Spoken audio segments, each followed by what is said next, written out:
Hello, Eagles everywhere. Welcome to our weekly one-on-one with head coach Nick Sirianni, presented by Wawa. I'm Eagles insider Dave Spadaro. Coach, I know you're looking to Kansas City. You've flushed Dallas away. It's a short week, but what do you take away from that Monday night game? Just that we have to get better and not make the same mistakes that we made in the Dallas game. Most troublesome is the penalties. We gotta make sure that we correct the penalty thing, and it's the pre-snap penalties, it's the holding penalties. It's just we all got to keep our composure in there and just eliminate the pre-snap penalties really more so than anything. And you mentioned composure. Is that how it's accomplished to eliminate those? I think so, and I think that starts with me. I need to keep my composure on the sideline and make sure that everyone feeds off of that. And so, like I said, it's all of us. It's the coaches, it's the players. We got to make sure that we eliminate it, and because that's something that you can control, and we just have to make sure we can control the things we can control, and not worry about the things we can't control. We've got a bit of a sampling of the offense through 3 games. How far away do you think this group is from, being where you want it to be in terms of consistency and production and versatility? Yeah, we still have mistakes that we're making, and still the things we have to clean up, and I think that's going to be a forever process throughout the entire year. But we are creating explosive plays. We're taking care of the football. Those are the 2 main things that you always, regardless of what the game plan looks like that week, because it does change based off of who you're playing. But regardless of what that game plan looks like, we need to create explosive plays. We need to take care of the football, and those are 2 things I do believe we're doing. There are things that we got to get better at. Absolutely, penalties is one of them. We're doing those 2 main things well, but we need to make sure that we're doing them consistently, and that's the challenge, is just to do it consistently, so you don't put yourself behind the sticks, you don't put yourself have explosive play and then not capitalize on that explosive play. I know you've been asked this, Coach, about Jalen Hurts. Monday after the game, he took responsibility for the loss, put it on his shoulders. What does that mean to you? And also, how has Jalen paid through 3 games? The fact that Jalen's taking accountability, that doesn't surprise me at one bit. I mean, that's the type of person he is. That's the type of player he is. And that's what we should all be doing, is taking the accountability for what went wrong in that game on our part and improve that so you don't make that mistake again. And so that's critical. Obviously, that one of our captains, one of our leaders on the team, is taking into account what he may have done wrong in that game and taking the blame for it. To say it's all on him, that's not fair, and that's not realistic in this sport. But I think that all of us that have the competitive gene, have that accountability gene, and are able to look at ourselves in the mirror and be like, man, if I would have just done this, or this, we'd have won that football game. And so that's natural out of a person like Jalen, or out of a leader like Jalen, to do that. And so I appreciate his accountability to the team. When your leader does that, everyone kind of looks like that. Everyone starts to do that. And that's what you want out of that. You don't want to make the same mistakes twice. And so if everybody on the team's looking at it that way, that's a huge step of getting better every single day. And obviously, like I said, that our leaders doing it, that's huge. We've talked about the offensive line being a strength here. The injuries are mounting a bit. What kind of a task is it for this group to play consistently and remain at a high level of play? Well, first of all, credit to Howie and his staff that they've built depth here, and that's obviously a credit to Howie. That's obviously also a credit to our O-line coach Jeff Stoutland and his assistant Roy, of developing the players that we've gotten here. So I feel good about the backups we have. Obviously, when you lose players like Isaac, when you lose player like Jordan, they're really good players, and they're the ones for a reason. But the guys have stepped in. Andre stepped in and played a nice game. I think Landon's improving. He played his second game was solid, and so look forward to seeing some of these young players play, that because I know they're going to step up and play good football for us, and they're going to need to. But obviously, we'll miss the heck out of Isaac for the season. On the other side of the ball, Javon Hargrave's having a terrific start, defensive tackle, dominating.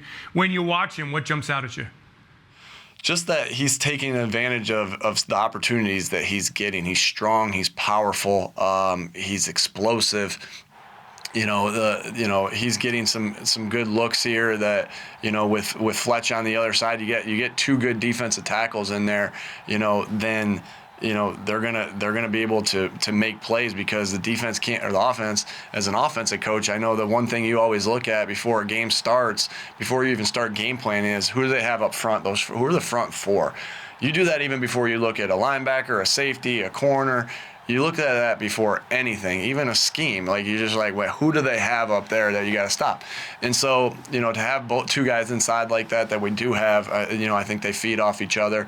And so just excited for the type of player. He's worked so hard to get himself in this position, to make plays. Obviously, he made a lot of plays when he was in Pittsburgh. He's made a lot of plays while he's been here, and it's just, there's no secret. He's one of the hardest working guys on the team, and I'm just excited for his success, and we're going to need his success continuing forward. Quite a task this week with Kansas City coming in, all the weapons they have, short week. What does Jonathan Gannon do here with this short amount of time to get the D ready for Kansas City? Yeah, we know that Kansas City is really well coached. Coach Reed's a great football coach. He gets his guys in position to make plays, and then we know the type of players that they have on that team, with the quarterback, with Mahomes, with Hill, with Kelsey. They just got so many weapons on that team, and like I said, they do a good job of utilizing those weapons. So, obviously against any team, just like what we want to do on offense, you got to limit the explosive play. We don't want to give up big plays. We know they're very capable of making big plays, and we're aware of that. And so we got to be at our best to win that explosive play battle, right? And so that the winning the explosive play battle is two ways, right? It's the offense creating them, it's the defense stopping them. So really that's the first and most important thing, is stop them from making explosive plays. That's going to be a challenge, because we know they got really good players and good coaching. So how do we make explosive plays with our offense here against the Kansas City defense that's given up quite a bit statistically? We have to take advantage of the opportunities we're given versus the defense that we're seeing. They're multiple on defense. They show you a lot of different looks, and when they're multiple, we just got to be able to execute our staples. And like I said, it's never, creating an explosive play is not always about just chunking it down the field. At times it is, but sometimes it's throwing intermediate, sometimes it's throwing it deep, sometimes it's throwing it short, sometimes it's a screen pass, sometimes it's a scramble play. So we just have to be ready for all those different scenarios and play with good fundamentals, because we know that they're going to be multiple, and we're going to have to react to different looks that they show us. Nick, we're in an early part of the season. Injuries are piling up a bit, 2 straight losses, short week, Super Bowl contending team coming in. So there's a bit of adversity here for the first time that you're facing. And I wonder how you face that adversity and what you like to see from the team during this week. Yeah, adversity is part of NFL football. What has there been? There's the Miami Dolphins in 1972. They didn't have any adversity. The Patriots, until that Super Bowl in 2008, they didn't have any adversity. But as far as losses go, adversity is part of NFL football. Like, the best teams go 12-4, right? The number 1 seeds go 12-4. Teams that get into the playoffs go 10-6, and I know I'm off one because I know they added a game, but 9-7, stuff like that. And so you have mentally tough people you have to have mentally tough people in the building that are able to ride the highs and lows of the season. We knew adversity was going to come. We talked about adversity is going to come. How are you going to handle that adversity?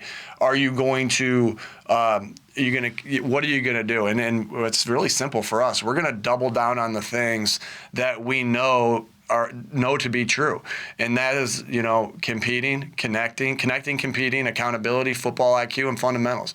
Double down on those things. And we have some other dog mentality. Double down on all those things to be true, and that tide will switch. And so that's our message, is that, hey, adversity is coming, whether it's week 1, week 2, week 3, week 4, whatever. Handle that adversity by doubling down on the things to be true, and the results will take care of themselves. Our weekly one-on-one with head coach Nick Sirianni, presented by Wawa. Thanks so much, Coach. Good luck against the Chiefs on Sunday. Thanks, Dave.